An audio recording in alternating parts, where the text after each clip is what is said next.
আজকে আইসুর আব্বা এনেছিল অনেকগুলো আমরা, তাও আবার বিলিতি আমরা। তো ভাবলাম এতগুলো আমরা কি করা যায়, একসঙ্গে তো খেতে পারবো না।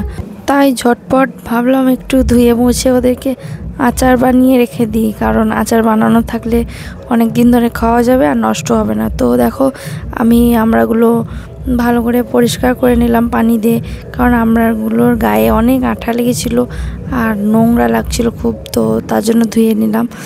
আর চলো তারপরে দেখা যাক কী করা যায়। আর আমড়ার সাইজগুলো ছিল অনেক বড়, আর সত্যি আমার তো বিলেতি আমড়া খেতে খুবই ভালো লাগে।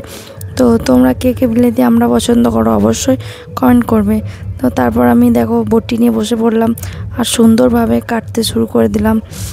তো কেটে ছেটে খেতে খুবই ভালো লাগে, আর এটা যদি অন্য কেউ কেটে মাখিয়ে দিত তো আরও খেতে ভালো লাগতো। আর অন্য কাউকে কোথায় পাবো, তো যাই হোক আমি নিজেই কেটে ছেটে খাবো বলে রেডি করছি। তো দেখো আর আমি বড় বড় করেই কাটছি, কারণ ছোট ছোট করে পিস করলে তো ওইটা একটু নাড়ার পরই গলে যাবে, তাই আমি বড় বড় রাখছি, খেতেও ভালো লাগবে। তো তারপর দেখো কেটে ছেটে সব বাদ দিয়ে আমি আঠিগুলোকে ফেলে রেখেছি। আর এই আঠিগুলো এগুলো হয়েছে, এগুলো খাওয়ার পর এরকম দেখতে লাগছে। আর দেখো শুধু এগুলো খাওয়ার পর এরকম হয়ে গেছে। তো তারপর চলো শুরু করা যাক। তারপর আমি কড়াইয়ে তেল দিয়ে দিলাম, আর তেলের পর আমি দিয়ে দিলাম একটু পাঁচফোড়ন। আর এই ভিডিওটা আমি ইউটিউব থেকেই দেখেছি, আর ভিডিওটা ইউটিউব থেকে দেখার পর আমিও ভাবলাম চলো ওদের মতো একটু চেষ্টা করা যাক, দেখি আমি পারি নাকি। তো তারপর দেখো আমি শুরু করে দিলাম। তারপরে আমড়াটা আর শুকনো লঙ্কা দিয়ে ভালো করে একবার নেড়ে নিচ্ছি। তারপর দেখো খানিক্ষণ বসানোর পর আর নুন দিয়ে দিলাম, আর নুন আর হলুদ দেবো শুধুমাত্র, আর কিছু দেবো না, কারণ আমড়াটা খুবই মিষ্টি।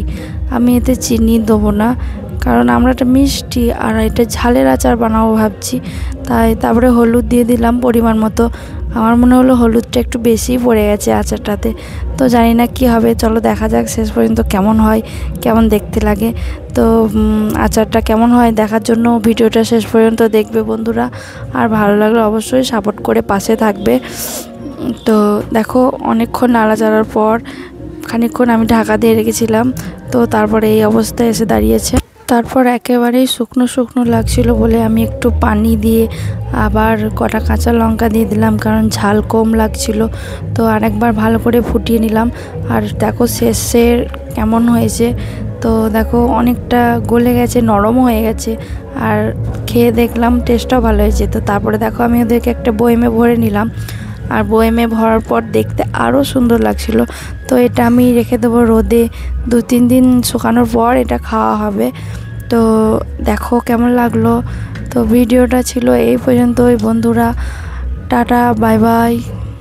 বন্ধুরা লাইক কমেন্ট শেয়ার করবে, লাইক কমেন্ট করলে খুবই ভালো লাগে, আরও নতুন ভিডিও বানাতে খুবই ভালো লাগে।